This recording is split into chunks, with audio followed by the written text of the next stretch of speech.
पाठ पढ़ाना है वो उनको क्लियर हो जाए, और जो गेस्ट स्पीकर है वो भी थोड़ा उसको समझ लें। लेकिन आज किसी कारणवश वो इम्प्लीमेंट नहीं हुआ। उसका आलम यह है कि हमारा सब्जेक्ट कहीं और है और हमारी बातचीत कहीं और है। तो मामला तो गंभीर है।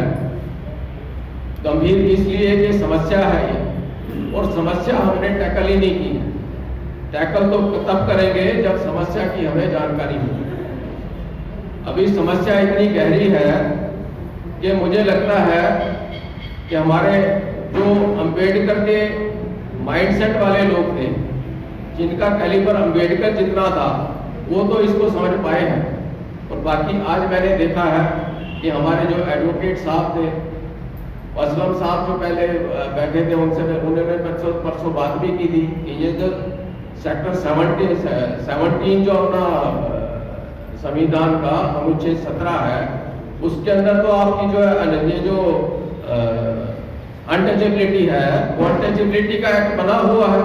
फिर आपको क्या चाहिए? तो मैंने उनको बताया कि अनटचेबिलिटी तो ऑफेंस हो गया, लेकिन ये वर्ण व्यवस्था ऑफेंस कब बनेगा? वर्ण व्यवस्था तो ऑफेंस नहीं है। भाई वर्ण व्यवस्था का तो सभी प्रचार करते हैं। वो तो ये कहते हैं कि वर्ण व्यवस्था बहुत अच्छी चीज है। यदि वर्ण व्यवस्था के हिसाब से समाज चल जाएगा तो ये हमारा समाज बहुत तरक्की करेगा, ऐसा प्रचार है। वो तो राम राज्य लाना चाहते हैं। राम राज्य क्या है? राम राज्य वर्ण व्यवस्था ही तो है। मर्यादा पुरुषोत्तम, और कोई है मर्यादा पुरुषोत्तम राम के अलावा? राम मर्यादा पुरुषोत्तम है। राम मर्यादा पुरुषोत्तम क्यों है? परशुराम तो मर्यादा पुरुषोत्तम नहीं है। परशुराम जो पक्का पंडित है, जो कंपैरेटिवली शुद्ध पंडित है, वो तो मर्यादा पुरुषोत्तम नहीं है, लेकिन राम मर्यादा पुरुषोत्तम है। तो ये बात समझने की है कि राम मर्यादा पुरुषोत्तम क्यों है। यदि हमने ये बात समझ ली कि राम मर्यादा पुरुषोत्तम क्यों है, तो हम ये भी समझ जाएंगे कि राम राज्य का मतलब क्या है। तो राम के जीवन से हम राम का देख सकते हैं कि मर्यादा पुरुषोत्तम क्यों है। जब राम किशोरावस्था में था तो उसको पंडित जी ले गए थे कि चलो हमारे साथ जो है आपको हम शिक्षा भी देंगे और हमारी सेवा भी करना। तो उसने क्या सेवा की? एक तो ब्राह्मणों की रक्षा की और दूसरा उनके यज्ञों की रक्षा की। तो क्षत्रिय का धर्म क्या है?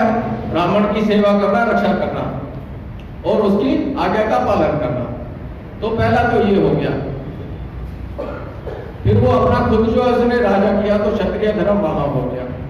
फिर राजा बन गया तो उसने जो है ये पाबंदी लगाई कि ये जो आजकल जिसको schedule caste SC ST OBC कहते हैं, यानी शूद्रों को पढ़ने लिखने का अधिकार नहीं होगा। सिर्फ शूद्रों को ही नहीं, स्त्रियों को भी पढ़ने लिखने का अधिकार नहीं होगा, है वो भी बराबर की हकदार रहेंगी। तो शूद्रों को भी नहीं रहेगा और स्त्रियों को भी पढ़ने लिखने का अधिकार नहीं रहेगा, और जो पढ़ लिख गया उसको शंभूक की मौत मरना पड़ेगा।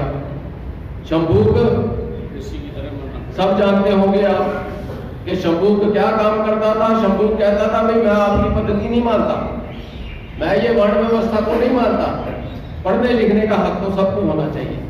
वो खुद भी पढ़ लिख गया था और वो सबको पढ़ा भी रहा था। तो जब सब पढ़ा रहा तो एक स्ट्रेटेजी के तहत जो उस पर इल्जाम लगा के और उसकी हत्या की गई। तो यानी जो 4 वर्णों के अंदर ब्राह्मण, क्षत्रिय, वैश्य, शूद्र, अतिशूद्र हो गए आज बाद में, तब वर्णों की व्यवस्था तो 4 है। अब एक बात मैं इसके बीच में आपको और बताना चाहता हूं कि बाबा साहब ने बताया है कि वर्णों की व्यवस्था पहले 3 की थी। पहले 3 ही थे वर्ण व्यवस्था और बाद में 4था जुड़ा। तो आप देखेंगे कि 3 वर्ण की व्यवस्था थी तो 3 वर्ण जो है वो जनेऊ पहनते हैं। तो यदि वर्ण व्यवस्था शुरू से ही होती और 4 वर्ण की व्यवस्था होती तो चारों को पहनाई जा सकती थी।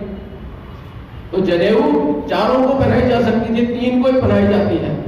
तो 3 को इसलिए पहनाई जाती है कि 3 की ही व्यवस्था थी, इसलिए 3 को ही पहने जाते हैं। और चौथा तो बाद में जोड़ा गया,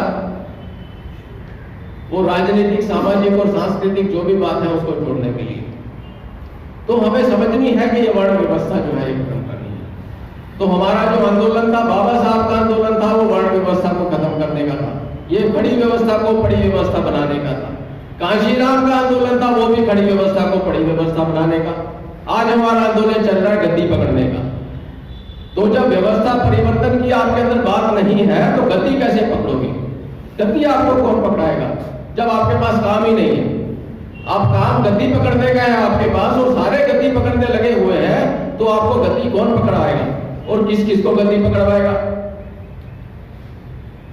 पहले गली गली में संगठन हो गए थे, पॉलिटिकल पार्टियां बन गई, फिर बहुत सारी पॉलिटिकल पार्टियां बन गई। तो आज ये बात ये हो गई कि पॉलिटिकल पार्टी को इकट्ठे करने वाले जो दल है वो भी बहुत सारे हो गए। अभी तीसरा स्टेज ये आएगा कि जो इकट्ठा करने वाले दल है उनको इकट्ठा करने के लिए और एक और जरूरत पड़ेगी। कि जो IBA गठबंधन भी हो गया, एक दूसरा गठबंधन हो गया, दूसरा गठबंधन हो गया, ये गठबंधनों को इकट्ठा करने के लिए गठबंधन की जरूरत पड़ेगी। ऐसी परिस्थिति हो गई है। तो ये परिस्थिति इसीलिए हो गई है कि हमने कोई एक अपने लिए गोल सेट नहीं किया, कोई सोशल गोल सेट नहीं किया, पॉलिटिकल गोल सेट किया। और पॉलिटिकल गोल है वो हमारा जो है वो एक दूसरे से संघर्ष के रास्ते पे चलता है। पॉलिटिकल गोल हमारा संघर्ष के रास्ते पे चलता है, एक दूसरे से कंपटीशन के रास्ते पे चलता है। हम एक दूसरे को काटते हैं, जोड़ते नहीं है। तो पॉलिटिकल संघर्ष हमारा जो है, वो पॉलिटिकल सूझबूझ जो है, वो पॉलिटिकल एका जो है वो उसकी कमी है। तो पॉलिटिकल एका से हम एक करने का प्रयास करेंगे, वो नहीं होगा। हमारा एका होगा तो सोशल हो सकता है या आपका रिलीजियस हो सकता है, या तो सोशल होगा या रिलीजियस होगा, सांस्कृतिक होगा। अभी जो हमारी काउंटर फोर्सेस हैं उन्होंने संस्कृति को मेन बनाया है, उन्होंने हिंदू नाम रखा है, वो नाम बदलते रहते हैं। जब उन्होंने देखा कि विश्व के अंदर ये बात चली है कि एडल्ट फ्रेंचाइज होगी, जब एडल्ट फ्रेंचाइज की बात चली तो उन्होंने देखा ये एडल्ट फ्रेंचाइज के अंदर तो हमारा कहीं नंबर आता ही नहीं। जब एडल्ट फ्रेंचाइज होगी तो हम ब्राह्मण तो हम माइनॉरिटी के अंदर हैं, तो हमें तो कहीं वो गद्दी मिलेगी नहीं। और जब गद्दी नहीं मिलेगी, कोई पावर नहीं मिलेगी, तो हम तो गुलाम बन जाएंगे। तो उन्होंने उस समय फिर ये हिंदूवाद का रास्ता चलाया। उससे पहले हिंदू जो है वो ब्राह्मण, इनके लिए हमारी जो नॉन मुस्लिम कम्युनिटी थी, हम लोग जो लोग थे यहाँ के एबोरिजिनल लोग थे, उनके लिए हिंदू की बात नहीं थी। तब तक जो है हमारा समाज, कोई ब्राह्मण अपने आप को ब्राह्मण कहता था, क्षत्रिय अपने आप को क्षत्रिय कहता था, और शूद्र को तो कुछ कहने की जरूरत नहीं हो, तो दूसरे ही कह लेते थे। वो खुद को अपने आप को कहने की जरूरत नहीं, उसको कहने वाले तो और ऊपर बैठे थे, उसको खुद अपना कहने की जरूरत नहीं है। हमें आज भी अपने आप को कुछ कहने की जरूरत नहीं है, लेकिन हमारी मजबूरी है कि हमें अपने आप को खड़ा रखने के लिए हमें अपने आप को आइडेंटिफाई करना पड़ता है। नहीं तो हम तो अपने आप को मनुष्य मानते हैं और मनुष्य बनाना चाहते हैं। हम तो ये जनेऊ पहनने वाले को कहते हैं कि तुम्हारे को जो आदमी बना के रहेंगे। आज अभी सुबह बात चली थी कि हिंदू कौन, वाकई ये एक सब्जेक्ट है कि हिंदू कौन है। जब ये हिंदू कौन की बात सुप्रीम कोर्ट के अंदर गई तो सुप्रीम कोर्ट कहता है कि ये जो आम रहन सहन का मामला है, ये चलन का मामला है और ये सांस्कृतिक मामला है, ये जीवन जीने का ढंग है, कि जिस तरह से जीवन जीने के ढंग है और उस ढंग के हिसाब से जो है वो उसका हिंदू दिवस। अब जीवन जीने के ढंग जो है वो कैसे ढंग है, वो भी एक जैसा तो नहीं है ना ढंग। क्या जीवन जीने का ढंग एक जैसा है? कुछ अंडा खाते हैं तो मीट नहीं खाते, मीट खाते हैं अंडा नहीं खाते, कुछ जो वेजिटेरियन नॉन वेजिटेरियन, घर के अंदर ही वेजिटेरियन नॉन वेजिटेरियन, पहरान भी अलग अलग हो सकते हैं। तो क्या है ढंग? कोई यूनिफॉर्मिटी उसकी नहीं है। आज हिजाब का चल रहा है, अभी उसके अंदर सुप्रीम कोर्ट के अंदर आ रहा था, तो ये पेपर छापने वाले भी पता नहीं क्या छापते हैं, कहते हैं कोई जो है आपका धार्मिक पहरान नहीं पहनेंगे। मैंने कहा धार्मिक पहरान नहीं पहनेंगे तो सारे पहरान तो धर्म से जुड़े हुए हैं, सारे धार्मिक पहरान है। मैंने कहा कपड़े उतार लेंगे वो भी धार्मिक हो जाएगा, क्योंकि नंगे रहने वाले भी धार्मिक है। तो मैंने कहा ये तो बिना दोष का रह नहीं सकता, फिर वो धार्मिक पहनावा तो पहनना ही पड़ेगा, क्योंकि कपड़े भी उतार दिए तो भी जैन के लगे वो नंगे वाले हो जाएंगे, क्या बोलते हैं उसको, दिगंबर। तो दिगंबर जैन का पहनावा हो जाएगा कपड़े उतार दिए तो कपड़े तो कुछ पहनने पड़ेंगे और किसी ना किसी के सिस्टम के पहनने पड़ेंगे। तो ये जो है मुझे लगता है कि सुप्रीम कोर्ट और ये जो कोर्ट के जो है ये पता नहीं किस तरह से वकील बनते और कैसे जज बना दिए जाते हैं, ये भी पता नहीं, ये कुछ समझ में नहीं आता। तो ऐसी जजमेंट होगी और ऐसी बात होगी तो क्या देश हमारा आगे तरक्की करेगा, समझ में नहीं आती। एक पुरानी बात याद आती है, उस समय भी निर्णय था मेरे ख्याल 2005-6 के आसपास से निर्णय रहा होगा था। तो एक मैं वो पेपर में पढ़ा था, वो कहते भी अंडे के लिए मार्केट अलग लगाओ, अंडे बेचने के लिए। तो तब वो जज ऐसा था तो उसके पास कोर्ट के अंदर कहे कि हम अंडे देखते हैं तो हमारी भावना को ठेस पहुंचती है। तो जज कहता है कि इनकी भावना को ठेस पहुंचती है तो अंडे के लिए मार्केट, जो म्युनिसिपैलिटी वाले अंडे के लिए मार्केट अलग लगाए। मैं कहा यार ये अंडे के अंदर क्या है, देखने के अंदर क्या है भैया, आप जो है उसके लिए कहते भी हमारे को जो है उसके जब वो लहसन होता है तो लहसन की बदबू आती है, उसके लिए अलग कर दो तो बात समझ में आती है। भैया आपका जो है वो मार्केट के अंदर जाते हैं लहसन रखा होता है या आपकी प्याज रखी होती है, तो लहसन और प्याज की जो है बदबू इतनी होती है कि सहन नहीं होती, तो उसके लिए व्यवस्था अलग कर दो, समझ में आती है। अंडे में तो कुछ ऐसा आता ही नहीं, भाई अंडे का तो खोल चढ़ा होता है, तो उसकी क्या दिक्कत है। मैं कहा यार अजीब बात है। तो ये तो भावना के हिसाब से चलेंगे तो फिर जजमेंट कैसे भावनाओं के हिसाब से चलेगी। अभी ये जो है उसका निर्णय भावनाओं के हिसाब से दे दिया। बाबरी वाला जो है वो लैंड डिस्प्यूट था, लैंड डिस्प्यूट को कहां से कहां ले जाके सिंपल लैंड डिस्प्यूट को वो उसको जो है वो बेड़ा गर्क कर दिया। तो ये जो लोग हैं ये अपने हिसाब से वो जजमेंट देते हैं, जस्टिस नहीं देते। तो जस्टिस को जजमेंट में कन्वर्ट करके सारे काम चल रहे हैं। तो हालांकि मैं ये सारी बात इसलिए है कि ये जो हमारे पास जो व्यवस्था है वो व्यवस्था उनकी बनी रहे, जो व्यवस्था है वो बनी रहे, इसके लिए है सारे काम। तो व्यवस्था के अंदर कुछ लोगों की सुप्रीमेसी बनी रहे, इसके लिए सारे काम काज है। और सुप्रीमेसी बनी रहने के लिए वर्ण व्यवस्था बनाई गई। वर्ण व्यवस्था को चलाने के लिए, कायम रखने के लिए, इसके लिए हमारे पास जो मनुस्मृति बनी और मनुस्मृति के जो नियम बने, इसमें जो कई तरह के नियमों के अंदर एक कानून मैं आपको बताता हूं कि अनुलोम और प्रतिलोम विवाह की पद्धति जो रखी, अनुलोम प्रतिलोम विवाह आप समझते होंगे। तो अनुलोम विलोम की जो पद्धति रखी इन्होंने विवाह पद्धति, तो इस पद्धति का जिन लोगों ने पालन नहीं किया तो एक नई जाति पैदा हो गई, क्योंकि ब्राह्मण से शादी करेगा तो ब्राह्मण हो जाएगा, और ब्राह्मण की लड़की यदि क्षत्रिय से शादी कर लेगी तो ब्राह्मण नहीं बनेगा, बच्चे जो है ब्राह्मण नहीं होंगे, वो कुछ ना कुछ और हो जाएंगे। तो जब कुछ ना कुछ और हो जाएंगे तो वर्ण से बाहर आ गए, तो वर्ण व्यवस्था से बाहर आ गए तो किसी ना किसी तो रहेंगे। तो वर्ण के बाहर तो क्या है, जब वर्ण से बाहर आ गए तो जाति बन गई। तो इस तरह से जाति बन गई, और जातियां जो है इसलिए पक्की हो गई कि यहाँ पे हमारे पास वर्ण की व्यवस्था थी। बाबा साहब एनिहिलेशन ऑफ कास्ट में कहते हैं कि विश्व के हर एक देश के अंदर जातियां बनी, लेकिन भारत ही एक ऐसा देश है जिसके अंदर जो है वो जातियां आज भी बरकरार हैं। बाबा साहब कहते हैं इसका कारण सिर्फ एक यही है कि हमने जातियों को वर्णों में बांट दिया, वर्णों में विभाजित कर दिया, और वर्णों को विभाजित ही नहीं किया, उनको हमने पवित्रता का ठप्पा भी लगा दिया, और पवित्रता का ठप्पा लगा के हमने उसको धार्मिक बना दिया और हमने उसको जीवन का अंग बना दिया। ये समस्या है। तो जो हमारी धार्मिक समस्या है उसको हम कैसे दूर करेंगे। तो ये धार्मिक समस्या को दूर करने के लिए बाबा साहब ने कहा था, बाबा साहब ने जो है वो धर्म परिवर्तन किया।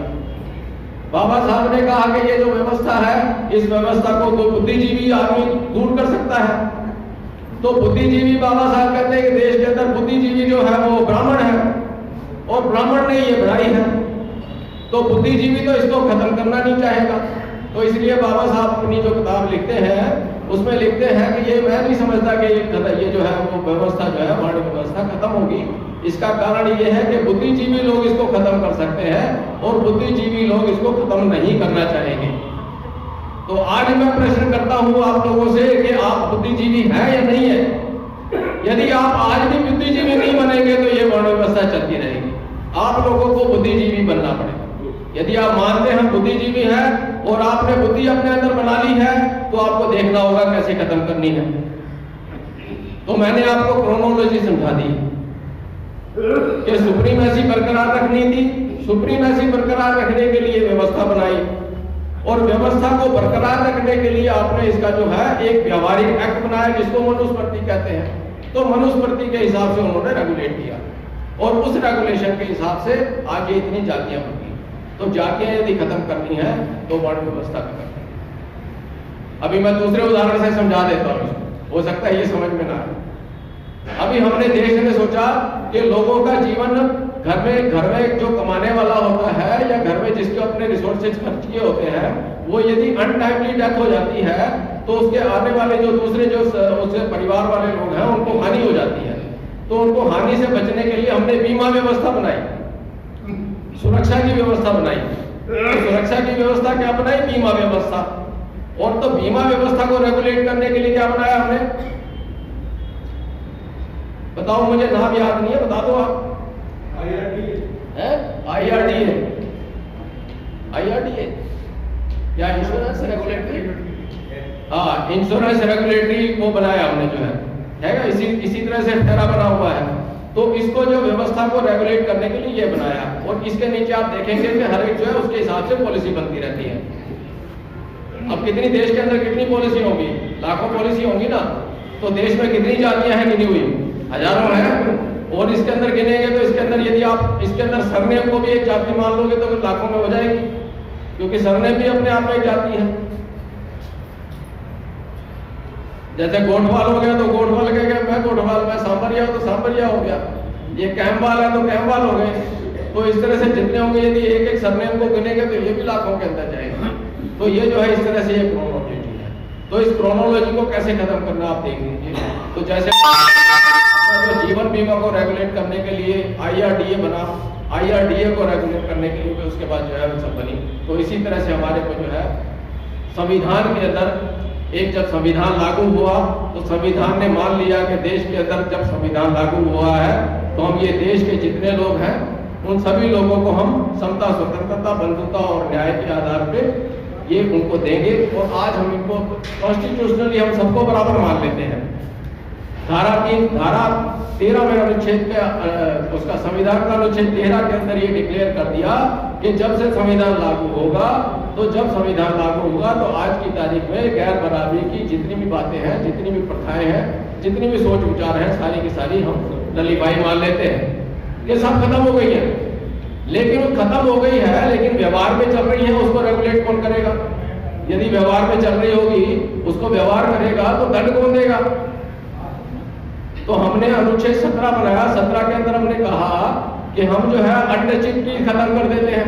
तो क्यों आपने अनटचेबिलिटी खत्म करना संविधान में मान लिया था, फिर आपने एक्ट क्यों बनाया? तो एक्ट इसलिए बनाया जाता है कि जो आपने अधिकार दिए हैं वो अधिकार को आसानी से हासिल कर सको। आज हमारे पास जो है वो वर्ण व्यवस्था के खिलाफ हमारे पास अधिकार तो है, लेकिन उस अधिकार के लिए आपको मानने के लिए सुप्रीम कोर्ट जाना पड़ता है। तो यदि एक्ट बनेगा तो आपको सुप्रीम कोर्ट जाने की जरूरत नहीं पड़ेगी। जैसे आपको SC/ST एक्ट बना हुआ है, उसी तरह से अनटचेबिलिटी जो अनटचेबिलिटी ऑफेंस एक्ट बना हुआ है, आप जो उसके अंदर धाराओं के हिसाब से पुलिस स्टेशन में जाके अपनी रिपोर्ट दर्ज करा सकते हैं। तो वर्ण व्यवस्था के खिलाफ भी आप जो है वो जारी कर सकेंगे। आपका जो है वो आपका राष्ट्रपिता महात्मा गांधी, उसको राष्ट्रपिता कहते हैं। ही वाज ए स्टैंड उसका पक्षधर था उसका वर्ण व्यवस्था का। वो खास तौर से जब बाबा साहब ने जो है ये अपना एनिहिलेशन ऑफ कास्ट लिखा तो उसने वर्ण व्यवस्था पे किताब लिखी और उसने स्पेसिफाई किया कि वर्ण व्यवस्था बहुत अच्छी है। आज के व्यवस्था वाले कहते हैं कि वर्ण व्यवस्था बहुत अच्छी है, तो इससे लड़ना क्या है? तो ये हमारी लड़ाई है। ये लड़ाई बिल्कुल आर पार की और सीधी लड़ाई है। ये हम ही है, इंसाफ ही है जिसने आज ये सीधी लड़ाई का जो है वो फैसला लिया है। और ये सीधी लड़ाई हम इंशाअल्लाह जीतेंगे। हम बातचीत होती रहेगी, और ज्यादा लंबी बात होगी तो और ज्यादा बोर हो जाएंगे। मैं सिर्फ इतना ही कहना चाहता हूँ कि इस बात पे ध्यान दीजिए, विचार कीजिए। जो हमारे एडवोकेट हैं, जो हमारे बुद्धिजीवी हैं, वो ये मान ले कि बाबा साहब ने हमारे सामने जो इनको रखा कि बाबा साहब ने कहा है नीलेश्वर काश लिखते हुए कि ये काम बुद्धिजीवी कर सकता है, कि बुद्धिजीवी वर्ण व्यवस्था को खत्म कर सकता है। बाबा साहब ने उसी में कहा है कि इसको एक्ट बनाना होगा और एक्ट के थ्रू इसको खत्म करना होगा। तो आज हम किस तरह का एक्ट बनाएंगे, इसके अंदर एक्ट में क्या क्या धाराएं होंगी और किस तरह से हम जो है ब्राह्मणों की सुप्रीमेसी ठीक करेंगे और ये ब्राह्मणों की सुप्रीमेसी खत्म करके ये सारी जो व्यवस्था है उसको खड़ी व्यवस्था को बड़ी व्यवस्था कैसे बनाएंगे, ये हमारे सामने अब जो है सोच विचार का टाइम है। सबसे पहले ये हो जाए, हम ये मान लें कि हम इसके लिए तैयार है बदलने के लिए। जब हम बदलने के तैयार होते हैं तो हम ये मानेंगे कि उसको बदलने के लिए हमारी क्या क्या धाराएं होंगी, क्या क्या हमारा जो है वो आज सिविल कोड की बात चल रही है कि सबका सिविल कोड एक जैसी जो हमारी होनी चाहिए, तो उसमें एक जैसी होनी चाहिए। तो उसके अंदर हमारा ये इसके अंदर क्या हमारा रहेगा, क्या वर्ण व्यवस्था को हम किस तरह से सीधा करेंगे, ये हमारे देखने का विषय है। आप सब लोगों ने ध्यान से सुना, उसके लिए मैं आपका आभारी हूँ और आशा करता हूँ भविष्य के अंदर जो आपने अपना कीमती समय दिया है, भविष्य में कभी आपको याद किया जाएगा तो अपना कीमती समय बाद में आप हमें देंगे। और इसी के साथ मैं आपका फिर शुक्रगुजार करता हूँ। जय भीम, जय भारत, नमो बुद्ध।